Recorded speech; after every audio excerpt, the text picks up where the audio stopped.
Nandito nga pala tayo ngayon sa FTI. So, ang ginastos ko nga pala sa rehistro sa motor dito sa LTO is 250 pesos lang. So, ganun lang guys kamura dahil maaga ako nagparehistro.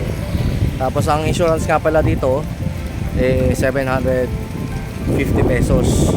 Tapos ang emission test nila ay 650 pesos. Kaya kung gusto nyo magkaroon ng budget meal guys, punta kayo ng M. Mulier. Doon sa M. Mulier wala pang 500 pesos, something is 490 pesos. Mas maganda is 1 month before bago mag-expire ang inyong rehistro, kumuha na kayo kasi 1 year expiration naman ang ating insurance. Kasama na doon yung motor at saka yung accident benefits. So about naman doon sa emission test naman guys, 16 days ang expiration yun.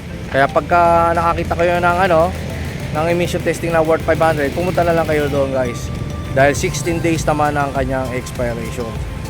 Tapos pagka 1 day before due date, pumunta na kayo dito at doon na lang kayo guys sa stencil para mas papabilis. Dahil dito mahaba ang pila ng emission test, mahaba ang pila ng insurance, grabe.